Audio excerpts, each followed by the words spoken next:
The restaurant glowed with candlelight, creating an atmosphere of refined elegance that made Ryan Torres acutely aware of his simple gray shirt and jeans. At 31, he was a mechanic who owned a small auto repair shop, and this upscale restaurant was far outside his usual world.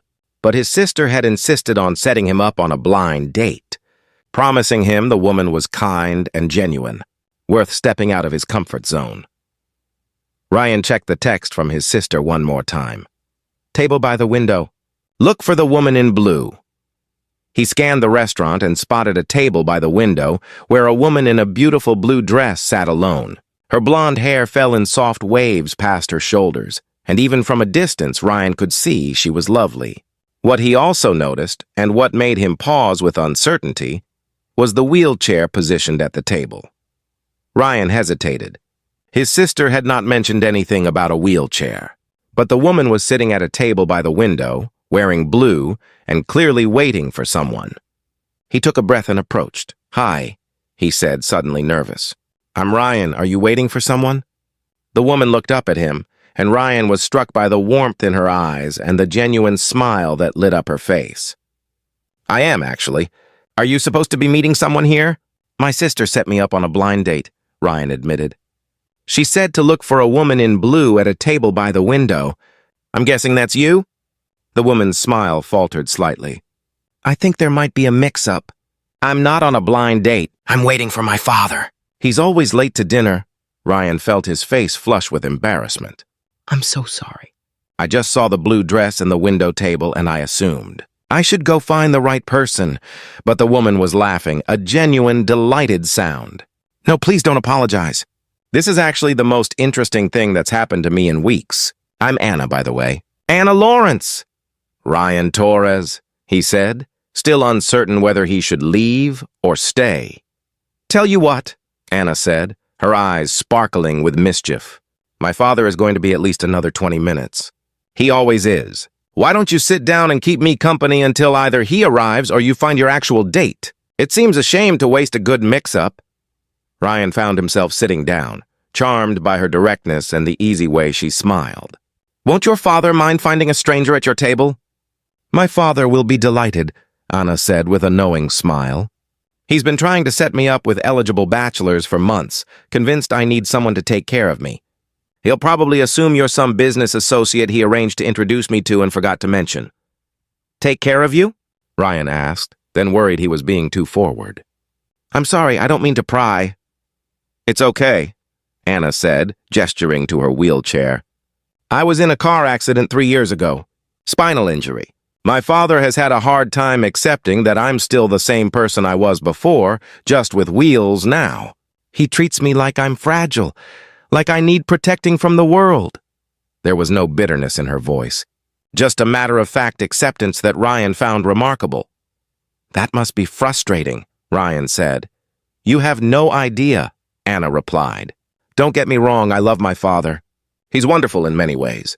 But he's convinced that no man will ever want to be with me now, so he's constantly trying to introduce me to men he thinks might overlook my disability out of kindness or obligation. It's exhausting." Ryan felt anger rise on her behalf. "That's ridiculous. Anyone who thinks your wheelchair is all you are is an idiot who doesn't deserve your time." Anna blinked, surprise crossing her face. That's the first time anyone has said something like that without it sounding like pity or forced positivity. "It's just the truth," Ryan said simply. "I've known you for 5 minutes, and I can already tell the wheelchair is the least interesting thing about you." They talked easily, the conversation flowing naturally from topic to topic. Anna was witty and intelligent, asking Ryan about his work with genuine interest. When he explained that he owned a small auto repair shop, she did not look down on him or seem disappointed. Instead, she asked thoughtful questions about running a business and shared her own experience working remotely as a software developer. "I love coding," Anna said, her face animated. "There's something satisfying about solving problems, about creating something functional and elegant. My father thinks it's a hobby to keep me occupied. He doesn't understand that it's my career, that I'm actually quite good at it." "Why does he think it's just a hobby?" Ryan asked. "Because I work from home," Anna said. "Because I don't go into an office every day." He thinks real work happens in corporate buildings with dress codes and conference rooms. The fact that I make a good living doing what I love doesn't seem to register." Ryan was about to respond when a man in an expensive suit approached the table, his expression shifting from confusion to carefully maintained politeness. "Anna, darling," the man said, kissing his daughter's cheek. "I'm sorry I'm late." "And who is this?" "Dad, this is Ryan Torres," Anna said, and Ryan could hear the amusement in her voice. "He sat at our table by mistake, looking for a blind date. We've been having a lovely conversation while waiting for you." Anna's father, who Anna introduced as Robert Lawrence, looked Ryan up and down with barely concealed skepticism. "A blind date? And you work as?" "I own Torres Auto Repair," Ryan said, meeting Robert's gaze steadily. "I've been building the business for 6 years now." "How interesting," Robert said in a tone that suggested it was anything but. "Anna, your usual table is ready in the private dining room. Shall we?" "Actually, Dad, I was wondering if Ryan might join us for dinner," Anna said. "His date seems to have stood him up, and I've enjoyed his company." Ryan started to protest. "I couldn't intrude on your dinner." "You're not intruding if I'm inviting you," Anna said firmly. "Please, Ryan, unless you'd rather not."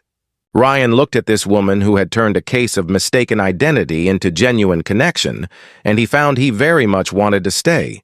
"If your father doesn't mind, I'd be honored." Robert clearly did mind, but he was too polished to say so directly. Instead, he led them to a private dining room where he proceeded to interrogate Ryan with questions that were professionally phrased, but obviously designed to highlight the vast difference in their circumstances. Through it all, Anna kept catching Ryan's eye and rolling hers at her father's behavior. When Robert excused himself to take a phone call, Anna leaned forward. "I'm so sorry." "He's being terrible. You can leave if you want." "I'll completely understand." "I'm not going anywhere," Ryan said. "Your father loves you and wants to protect you." "I get that, but he's wrong about one thing." "What's that?" Anna asked. "He thinks you need someone to take care of you," Ryan said. "But from everything you've told me tonight, you're one of the most capable people I've ever met. You don't need taking care of. You need someone who respects that and walks beside you, not someone who treats you like you're fragile." Anna's eyes filled with tears. "That's exactly what I've been trying to make him understand." When Robert returned, his attitude had not improved. But Ryan stayed through the entire meal, holding his own in conversation, asking Robert about his business with genuine interest, while also gently but firmly pushing back when Robert made assumptions about Anna's limitations. At the end of the evening, as Robert went to bring the car around, Ryan asked Anna for her number. "I'd like to see you again," he said. "Not because I pity you, not because I want to take care of you, but because you're funny and smart, and I haven't enjoyed talking to someone this much in years. Would you be interested in that?" Anna smiled, and Ryan thought it was the most beautiful thing he had ever seen. "I'd be very interested in that.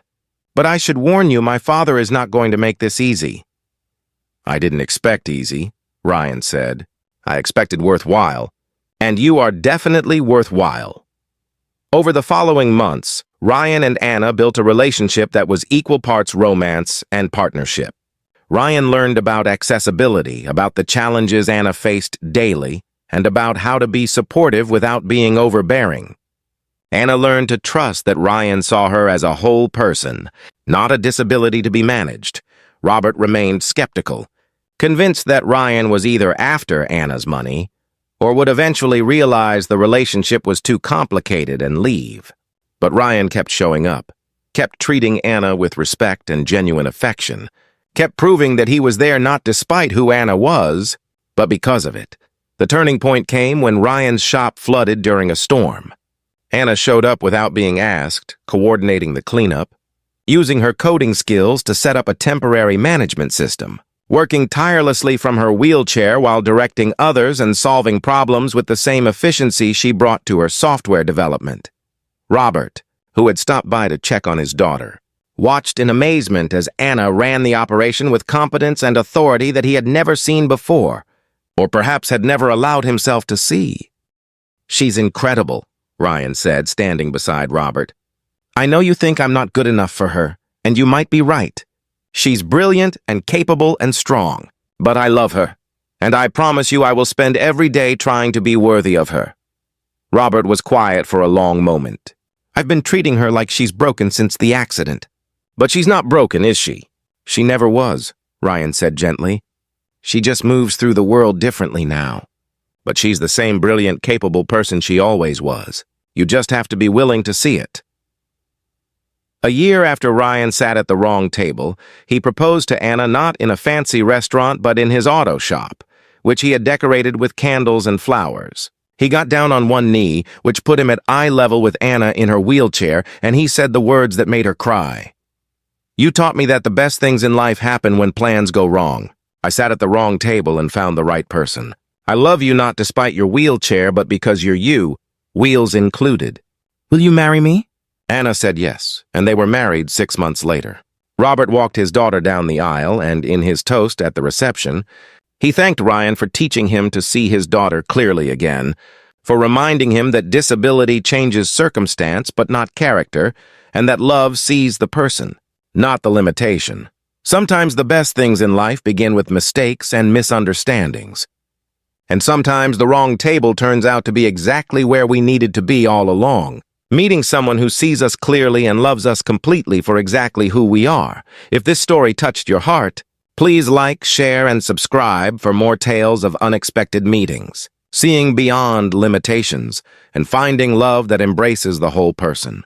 Comment below and share about a time when a mistake led you exactly where you needed to be, or when someone saw past surface differences to the real you. Your story could inspire someone else to take a chance on the unexpected.